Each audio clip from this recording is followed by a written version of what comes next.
اور دوسری جانب ایک شخص جس کی شکل بھی رسول اللہ صلی اللہ علیہ وآلہ وسلم کی سنت کی مطابقت میں نہیں ہے، بیوٹی پارلر سے تیار ہو کے اپنی بھابھی کا دوپٹہ باندھ کے آ گیا ہے اور وہ اسٹیج کے اوپر شریعت سے بغاوت سکھا رہا ہے، کبھی جنت کا مذاق اڑا رہا ہے، کبھی دوزخ کا مذاق اڑا رہا ہے، اور آپ اس کے اوپر یوں بے دردی کے ساتھ نوٹ پھینک رہے ہیں اور 2-2 3-3 لاکھ روپے ایک رات کے وہ اکٹھے کر کے تمہارے وسائل میں چھوڑ کے لے جا رہا ہے اور تمہیں دے کیا رہا ہے؟ بدعملی کا سبق۔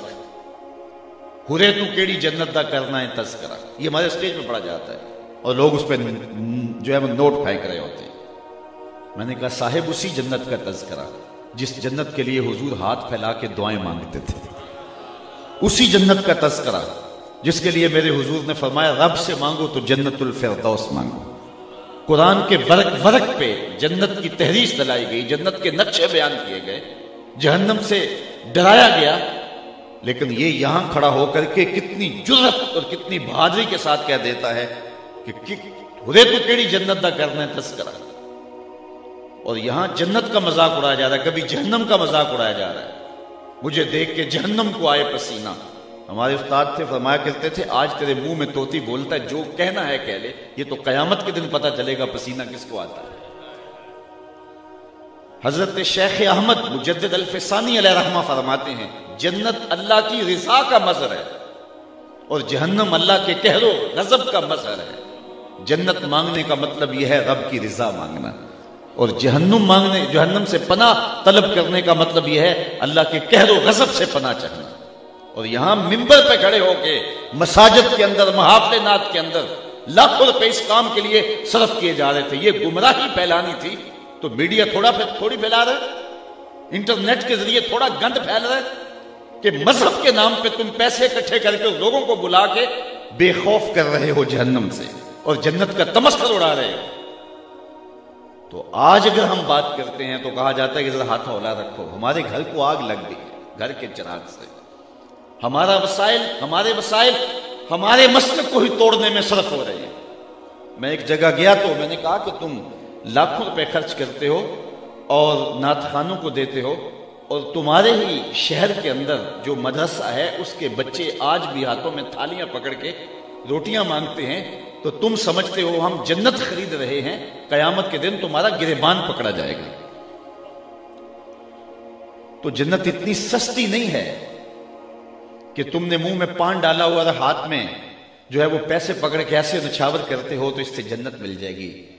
ام حسبتم ان تدخلوا الجنہ، کیا تم یہ گمان کرتے ہو کہ یوں ہی جنت میں چلے جاؤ گے؟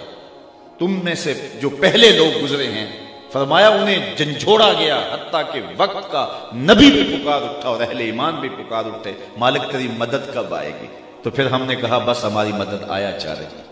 لوگوں کے سر پہ آرے رکھ کے پاؤں تلے تک چیر دیا گیا، جسم کو لوہے کی کنگھیوں سے چھیدا گیا، اذیتوں میں، مشقتوں میں، مشکلوں میں مبتلا کیا گیا، اور ہم ایک رات میں جنت خرید کے فارغ ہو جاتے ہیں۔ تو ان لوگوں کو اپنے سٹیجوں سے اتارنا ہوگا، اور اگر میری ان باتوں کو آپ ہضم کر رہے ہیں تو میں ایک اور بات بھی کہنا چاہتا ہوں، ان بے عمل پیروں سے بھی جان چھڑا لو،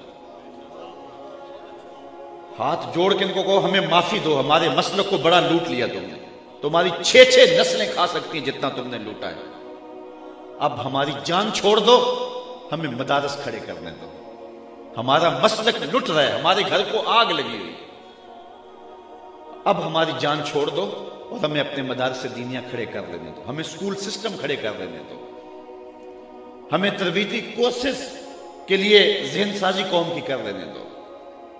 تو آپ مہربانی فرماؤ ہماری جان چھوڑ دو۔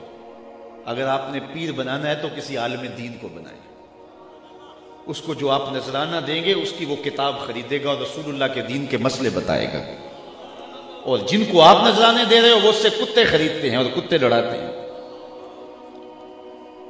سرمایہ بھی ہمارا، اور پھر سوشل میڈیا کے اوپر تصویریں چڑھتی ہیں اور لوگ ہمیں فون کرتے ہیں جناب اس کی تردید کیجیے گا، اس کی تردید کیجیے گا۔ میں نے کہا صبح سے شام تک ہم تردید ہی تو کرتے پھرتے ہیں، کچھ تم بھی تو کرو نا۔ کیوں ان لوگوں سے بغاوت کیوں نہیں کرتے؟ نگہباں بن کے جو اہل چمن کی آبرو لوٹے، چمن والوں عقیدت چھوڑ دو ایسے نگہباں کی۔ یہ نگہباں نہیں ہیں، یہ رہزن ہیں، یہ ڈاکو ہیں۔ ان لوگوں سے جان چھڑاؤ۔ ان علماء کے قدم چومو جو مسجد تدریس پہ بیٹھتے ہیں تو شام تک رسول اللہ کی حدیثیں سناتے ہیں۔ اور جب ہمارے اسلاف نے، ہمارے بزرگوں نے ان کی قدر دانی کی تھی تو دین سر بلند تھا۔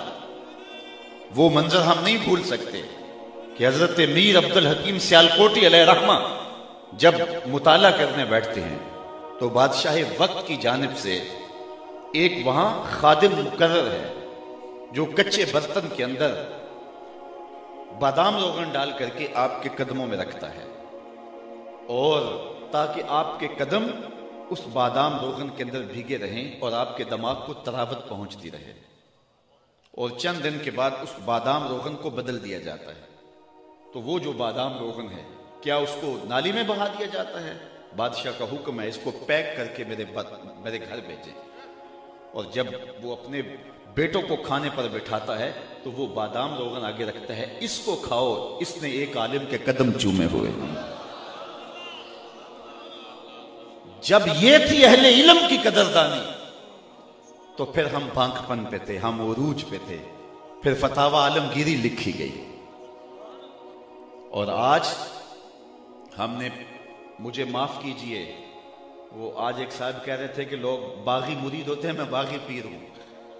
تو آج ان لوگوں کی جان چھوڑیے اور ان سے جان چھڑائیے، علماء کی صحبت میں بیٹھیے، اور پھر بالخصوص یہ جو مدرسین ہیں ان کی کفالت اپنے ذمہ لیجئے کہ اللہ تعالیٰ نے ہمیں بڑا دیا ہوا ہے۔ حضرت آپ اپنی فکر نہیں کرنی، یہ ذمہ ہمارا ہوا، آپ رسول اللہ کے دین کا کام کریں۔ اور اہل ثروت کو میں بتانا چاہتا ہوں، جو شخص حضور کے دین کے خادموں کی خدمت کرے اس کا آخرت میں تو صلہ ہے ہی ہے، دنیا میں بھی ضرور اسے ملتا ہے، اللہ اس کو فراوانی عطا فرماتا ہے۔ اس لیے یہ لوگ غنیمت ہیں، ان لوگوں کے ساتھ اپنے تعلق کو مضبوط کیجئے۔ اس وقت دوسرے لوگ، ان کے مدارس دیکھیے وہ کہاں پہنچ گئے، اور ہمارے لیے ایک مدرسے کا بجٹ سال کا وہ ایک مسئلہ ہوا ہوتا ہے۔ تو اس لیے ہمیں اس کلچر کو تبدیل کرنا ہوگا اور مدارس دینیہ کی طرف اپنی توجہ کرنا ہوگی۔ لیکن میں کہتا ہوں سلام ہے ان لوگوں پر، وسائل تھے یا نہیں تھے، انہوں نے پپل کے درختوں کے نیچے بیٹھ کے بھی دین کے چراغ کو بجھنے نہیں دیا۔ کتنی مشکلات آئی، لارڈ میکالے کے نصاب تعلیم مرتب کرنے کے بعد جب مدارس دینیہ اور اسکول سسٹم کو الگ الگ کر دیا گیا تو یہ علماء ہی تھے جنہوں نے یہ چراغ بجھنے نہیں دیا۔ تکلیفیں سہی، دکھ سہے۔ ہمارے استاد فرماتے تھے کہ ہمارے استاد اپنی کہانی سناتے تھے کہ جب ہم رات کو مطالعہ کے لیے بیٹھتے تو مادس کی جو راتیں ہوتی تو وہاں ہمارے دارالعلوم کے اندر دیا نہیں ہوتا تھا، اور اس میں ڈالنے کے لیے تیل نہیں ہوتا تھا، بلکہ لاہور وزیر خاں مسجد کے اندر جو گیس جلتا تھا، اساتذہ بھی اس کی روشنی میں بیٹھ کے مطالعہ کرتے تھے اور شاگرد بھی اسی کی روشنی میں بیٹھ کے مطالعہ کرتے، اور وہ بھی 11 بجے بجھا دیا جاتا تھا۔ اور وہ اپنے مدرسے کی بات کرتے ہیں، وہاں وہ دیا بھی اور گیس بھی نہیں ہوتا تھا، یہ تو لاہور کا مدرسہ تھا، لیکن ہمارا جو ہے وہ کسی دیہات کا مدرسہ تھا اور فرماتے وہاں یہ بھی نہیں ہوتا تھا۔